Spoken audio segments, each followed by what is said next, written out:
अभी हमने बिहार के स्वतंत्र सेनानियों का, उनके परिजनों का सम्मान किया। हमारे स्वतंत्र संग्राम के कई जाने अनजाने महान योद्धाओं को आज की पीढ़ी नहीं जानती। जब तक आज की पीढ़ी उनको नहीं जानेगी, उसके जीवन में क्या करना है उसका उद्देश्य स्पष्ट नहीं होगा। ये 17 साल के खुदीराम बोस ने गीता लेकर हाथ में फांसी के फंदे पर चढ़ा। उसने नहीं सोचा था कि मुझे एक अच्छी नौकरी मिल जाएगी, मैं बहुत बड़ा व्यापारी बन जाऊंगा, मैं अच्छे से प्लेसमेंट करा लूंगा। कभी नहीं सोचा। 23 साल के सरदार भगत सिंह वहां से भागने की सारी संभावनाएं उपलब्ध होने की जगह इसीलिए सरेंडर किए कि मेरे फांसी पर चढ़ने से देश में चेतना जागृत होगी जो अंग्रेजों को निकाल बाहर कर।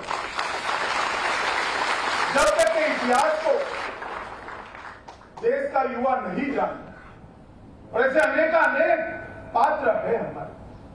मैंने अभी दसम गुरु का और उनके साहबजादों का नाम दिया, माता गुजरी का नाम दिया। ये बिहार की भूमि पर ही वीर बाबू कुंवर सिंह थे। सन 57 की क्रांति में 7 बार अंग्रेजों को हराने वाला 85 साल का वो बूढ़ा पराक्रमी शेर जब गंगा पार करते हुए इसके हाथ में गोली लग गई, अपने दाहिने हाथ से बायां हाथ काट लिया कि अब एक निकम्मा हो गया मेरा हाथ, भारत माता के काम में नहीं आएगा, और लड़ता रहा और अंतिम सांस तक देश को आजाद कराने का प्रयास किया। इस प्रकार के अनेक वीरों ने अपनी कुर्बानियां देकर इस देश को आजाद करने के लिए प्रयास किया था। वो इसलिए किया था कि हमारा जो भव्य भूतकाल है, पूरी दुनिया इस देश को सोने की चिड़िया के नाम से जानती थी। तक्षशिला, विक्रमादित्य और नालंदा में विश्व भर के लोग मेडिकल साइंस, इंजीनियरिंग की तकनीक, वेद, उपनिषद और विश्व भर की भाषाओं का व्याकरण पढ़ने के लिए आते थे। शिक्षा में भी हम अद्भुत थे, व्यापार में बहुत आगे थे, समृद्धि में पूरा देश हमारा, दुनिया हमारा लोहा मानता था। वो स्थान पर पहुंचाने के लिए देश को उन्होंने अपना बलिदान दिया था। और वो जब तक आज का युवा नहीं जानता, वो अपने जीवन के लक्ष्य तय करने में गलती कर देगा। इसलिए मोदी जी ने तय किया है कि आजादी के अमृत महोत्सव को पूरे स्वतंत्रता सेनानियों को, आज के युवाओं को समझाने के लिए, और हमारा जीवन हमारे लिए तो है ही। आपका विकास होगा तभी देश का विकास होगा। आपके विकास के बगैर देश का विकास संभव नहीं।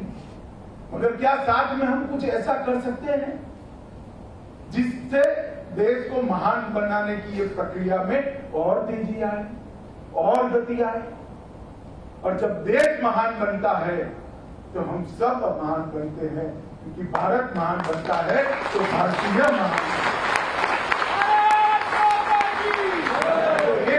तो ये था कि आजादी के अमृत महोत्सव को इस देश का युवा इस मौके पर हमारे स्वतंत्र सेनानी को जाने। दूसरा ये था कि 75 साल में हमने जो किया है उसका हम महिमा मंडन करें, गौरव गान करें, और इसके लिए जिन जिन ने योगदान दिया है वो सबको हम याद करें। हम जब यहाँ आजाद हुए सुई नहीं बनाते थे, मंगल ग्रह तक यान भेजने का वाला भारत बन चुका है। इसका ये जो 75 साल की यात्रा हुई, और जो कहते थे कि हम बिखर जाएंगे, उनसे भी ज्यादा मजबूत लोकतंत्र, हमारे लोकतंत्र की जड़ें पाताल से भी गहरी चली गई है। इस देश ने अनेक बार सत्ता परिवर्तन किया, खून का एक कतरा भी नहीं बहा। किसी को चुना, नहीं चुनकर आए वो चले गए, चुनकर आए वो बैठ गए और शासन करने लगे। पूरी दुनिया में हमने मिसाल कायम की। हमने देखे सत्ता परिवर्तन। पूरी नस्ल खत्म होता ही होगा। भारत में जब जब सत्ता परिवर्तन हुआ, हमने लोकतंत्र की हमारी जड़ों को पाताल से गहरा करने का काम किया है। इसका महिमा मंडन करना 75 साल की सिद्धियों का, और तीसरा 75 साल से 100 साल 2047 में देश के जब आजादी की शताब्दी मनाई जाएगी, तो 75 साल से 100 साल एक अमृत काल के लिए क्या करेंगे? अमृत काल में हर क्षेत्र के अंदर देश कहां होगा ये लक्ष्य तय करना है। मेडिकल साइंस में हम कहां खड़े होंगे? अंतरिक्ष के विज्ञान में हम कहां खड़े होंगे? हमारी पुरानी संस्कृति को फिर से पुनर्जीवित कर विश्व में सम्मान दिलाने के लिए हम कहां खड़े होंगे? हमारी भाषाओं का संरक्षण और संवर्धन को बढ़ाने के लिए हम कहां खड़े होंगे 100 साल के बाद? देश का अर्थतंत्र 100 साल में क्या दुनिया में एक नंबर का अर्थतंत्र बन सकता है क्या? देश की सेनाएं इतनी आधुनिक और मजबूत बन सकती है कि कोई हमारे देश के सामने टेढ़ी आंख से नजर डालने की हिम्मत नहीं।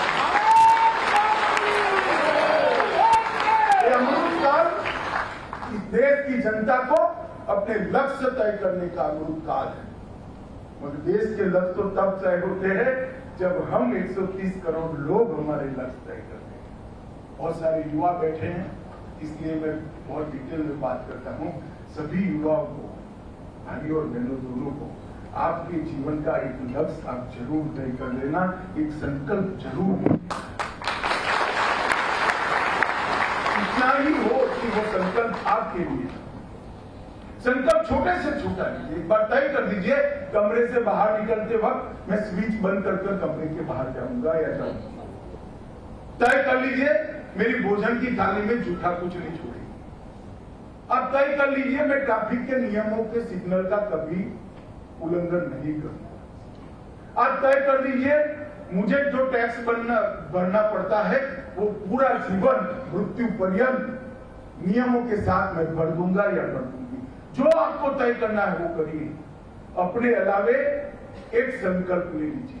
मैं आपको बताता हूं, अगर 130 करोड़ लोग एक एक संकल्प लेते हैं तो 130 करोड़ कदम देश एक साथ आगे बढ़ता है। बहुत बड़ी ताकत है। आजादी के अमृत काल देश के लिए संकल्प लेने का समय है। 130 करोड़ नागरिकों के लिए भी संकल्प लेने का समय है, और वो 130 करोड़ नागरिकों ने उसको जीवन पर्यंत निभाना है। मैं आपको विश्वास दिलाता हूं, मेरे सामने युवा बैठे हैं। आजादी की शताब्दी जब मनाई जाएगी, हम मंच पर बैठे हैं, इसमें से शायद कोई नहीं होता, मगर आप लोग जरूर होंगे।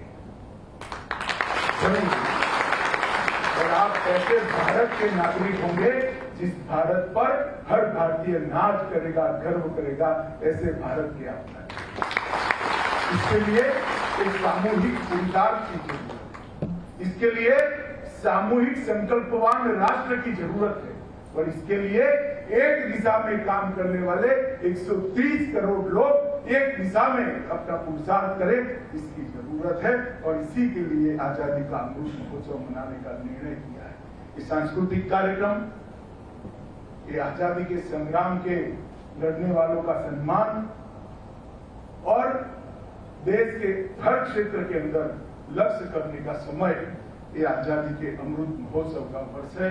और आजादी का अमृत काल हर क्षेत्र में भारत को नंबर 1 सर्वप्रथम बनाने का और विश्व में विश्व गुरु के स्थान पर प्रस्तावित भाइयों बहनों, मैं आपसे क्षमा प्रार्थी हूं कि आपके रसद क्षति मेरे कारण हुई है। बहुत अच्छा कार्यक्रम चल रहा था, इधर डाउन हो रहा है, मुझे जाना पड़ेगा, मगर मैं आपसे बात करना चाहता था, इसलिए मैंने कहा कि भाई बीच में सांस्कृतिक कार्यक्रम रोककर मैं 10 मिनट बात करना चाहता हूं। मेरे 10 मिनट समाप्त हुए। आप सबों को व्यक्तिगत जीवन की बहुत बहुत शुभकामनाएं देकर मेरी बात समाप्त करता हूं। धन्यवाद।